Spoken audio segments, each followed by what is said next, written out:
اینجا رو یه پارالاکس بزنیم. من خواستم اسلایدر بزنم ولی خب بیخیال اسلایدر شدم. اسلایدر دیگه زیاد مرسوم نیستش. خب بریم اینجا و توی این قسمت ما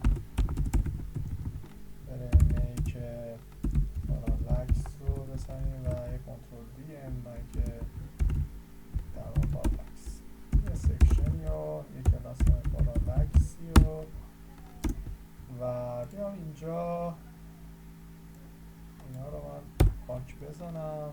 فونت منو هم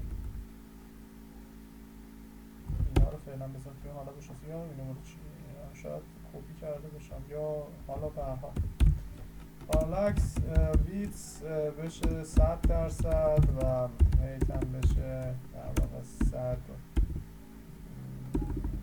بشه 600 پیکسل.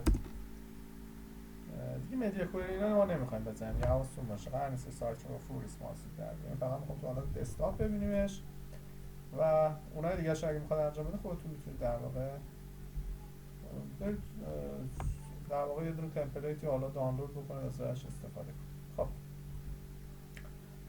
یه بک‌گراند کالر لایت گری هم بهش بدیم. یه پدینگ تاپ هم به این بدم در حد 50 پیکسل و یه باکس سایزینگ هم بهش بدم. ببینیم چه شد، چه کردیم و چقدر زیبا. آره بشه 650 تا خیلی شد. خب خوبه. بریم میخوایم سایت که طراحی بکنیم آقا تم بلک و سیاه اینا قشنگه در واقع، یعنی یه سیاه بشه بکنم قشنگ باشه. بزنیم مثلا وال پیپر بلک اچ دی و ایمیجز. میخوایم چند تا تکنیک هم یاد بگیریم. خب بیایم چی استفاده کنیم اینجوری قشنگ باشه. قشنگه.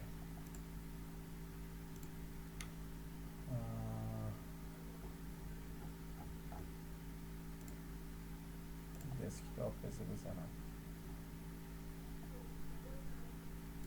این هم قشنگه. بلک اچ دی چی میاره. ما منتظر میشیم تا همه بیایند بالا و ما استفاده بکنیم. خب رسیدیم بالا. من صحبت میکنم که بعد نیست سال نمیدونم چرا فکر میکنم واسه این غذایی که تو ایران هستش اصلا همه چی اصلا کرونایی شده. این احتمال فیلتر هم دارم الان بعید هم نیست برام دوستان خودمون مشکل دارم با این چیز. عکس سیاه قشنگ نه حالا هم سیاه این از بلک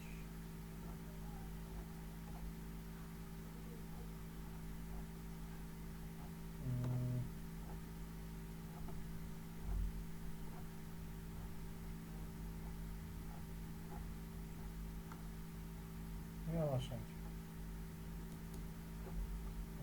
این هم قشنگه یه سیاه یه رنگی توش بود. این هم خوبه. این هم قشنگه.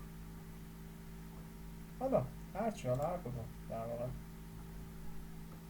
بشه ازش حالا ببینیم کدوم. این خیلی یه جوری قشنگه. الان زیاد نه این هم قشنگه. اینا هم خودکشی کردن تا بچه. خب بیایم از همین استفاده کنیم قشنگ.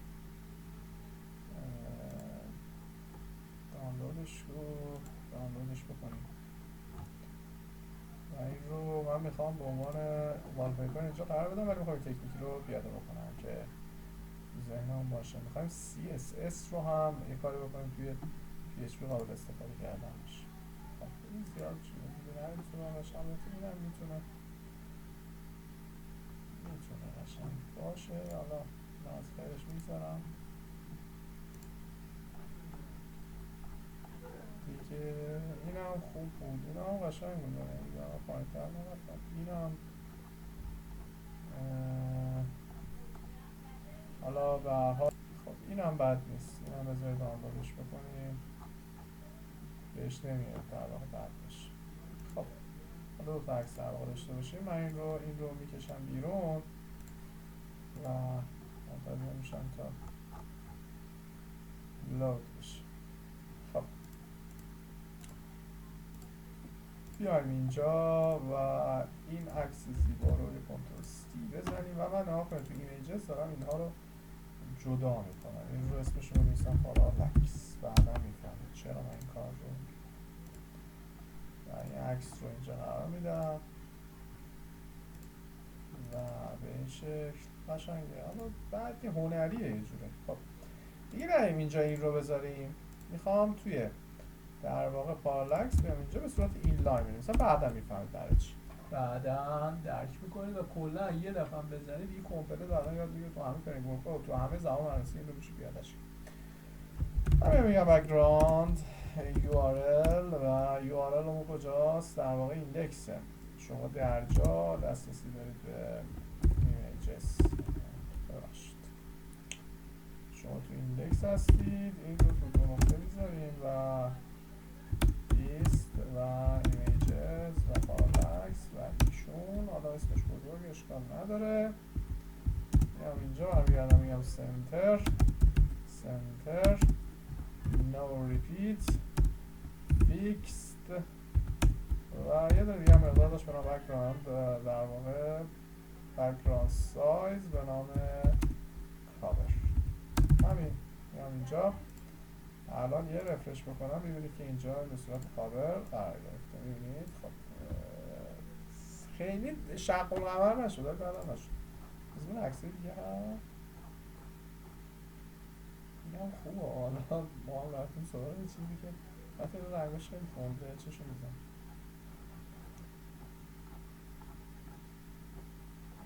رنگ قرمز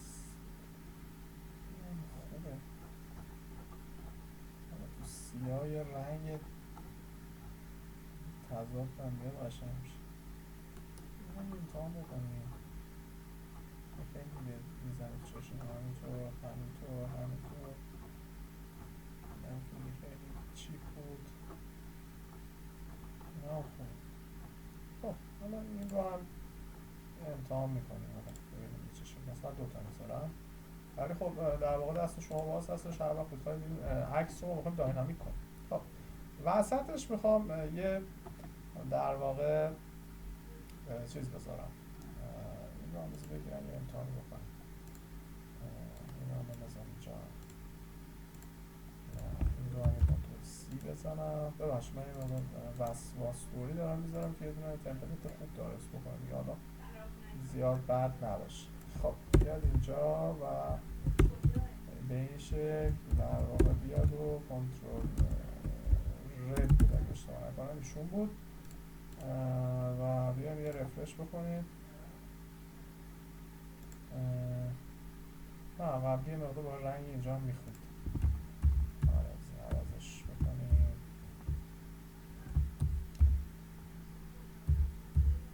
به این شکل و یه رفرش. باز رنگش با این بیشتر. خب ما میتونیم در واقع از رنگ روی این بیایم منو رو هم مشخص بکنیم که مقدار با هم شبیه تر باشن. میتونیم مثلا بیایم به اجرو بزنیم این رنگ ها رو انتخاب بکنیم که به رنگ منومون نزدیک بشه. من میام اینجا به خاطر همین در واقع این رو بگذاریم و یه رفرش بزنیم. میبینید خیلی به هم در واقع نزدیک تر شدن رنگاشون. البته میتونست کم رنگ تر بشه.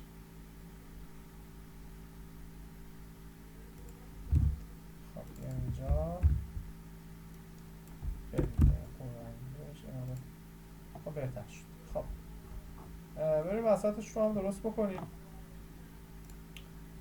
بریم اینجا و وسطش دقیقا یه سکشن کلاس رو ML 0 و MR 0 رو یه سکشن کلاس کول داشت 12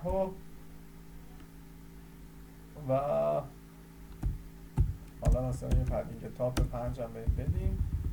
یه H3 کلاس تکست وایت میخوام اینم چه خبره.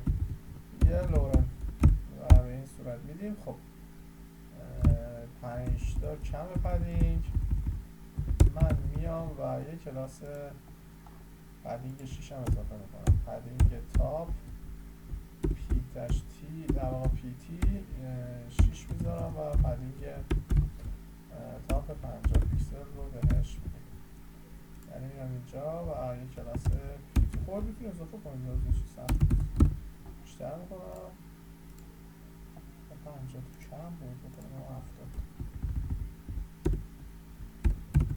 70 تا بذاره بیشتر 100 تا بهش. خب دقیقا میخوام اینجاها یه متن رو قرار بدم. خب بیام اینجا و یه دونه گرید دیگه داخل این درست بکنم. بگیرم سکشن کلاس رو و این رو اولش رو صفر و اولش رو صفر و یه سکشن کلاس کال 6 رو بذاریم و آفست 3 و یه h3 مثلا لورم. ببینیم این در چه وضعیتی. خب خوبه اینجا قرار گرفت. میتونیم دقیقا بیایم اینجا مثلا یه چیزی در مورد وبسایت قرار بدیم و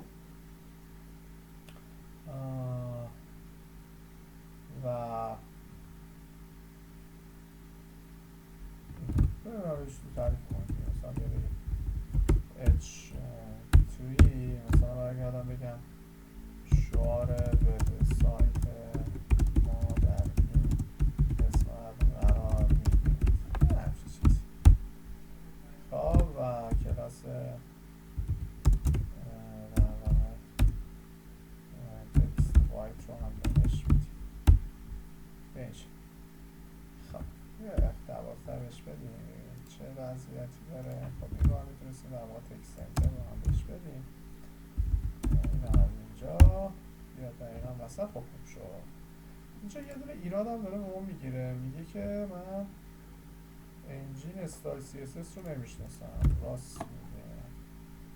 من اینجا استایل قبلا بذارم سی اس اس شد. خب برداشتم دیگه. میبینید کنسول هم ایراد داره. حواستون باشه اینجا باید همیشه خالی باشه. در واقع باید سئویت مسائل خیلی مناسب. خب این شعار وبسایت ما و میتونیم اینجا مثلا فرم سرچ رو قرار بدیم.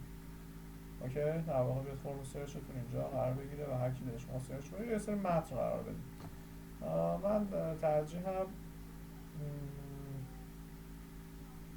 در واقع میتونیم فرق نمیکنه رو بذاریم چیزی بنویسیم. یه پی رو قرار بدیم و برگردیم بگیم در این قسمت توضیحات در مورد شعار قرار و حالا مثلا به صورت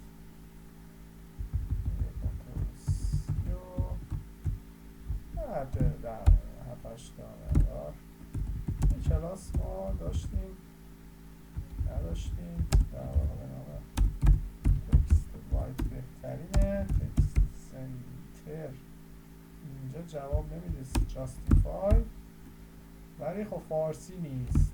من اینجا یه MB 3 هم میذارم که اینا هم نچسبن و من میام اینجا یه کلاس درست میکنم به نام چرا به نام بادی دایرکشن رو RTL رایت تو لفت و دیگه کامپلت و این کامپلت اینجوری به فنا میره. خب نکنید این کار یه دونه کلاس شده من تعریف کنم. من بنویسم RTL پرژن چون وبسایت رو باید دیگه از من تعریف کنم و دایرکشن رو RTL ایمپورتانت کنم. خب میام اینجا و از این کلاس RTL پرژن در واقع اینجا استفاده میکنم. RTL پرژن به این شکل زیبا ایشون اینجا قرار گرفت. فقط RTL پرژن رو مجبوریم البته یک کلاس لاین هیت هم من درست بکنم. لاین هیت مجبوریم ازش استفاده بکنیم. یه لاین هیتی داشته باشیم در حد 30 پیکسل و همیشه اگه خواستیم لاین هیت استفاده بکنیم رو داشته باشیم. بهتر شده و خوبه. میتونه در واقع این بیشتر هم اطلاعات روش قرار بگیره. من دیگه بیشتر از این قرار بگیره. مثلا میتونیم محدودش بکنیم که به این گله نرسه. در همین حد این گله باشه. خب مثلا مثلا این نه خودش 500 تا کاراکتره بس هم 500 تا کاراکتر. خب اینم اینجا بریم مرحله بعدی بیایم اینجا اباوت رو درست بکنیم.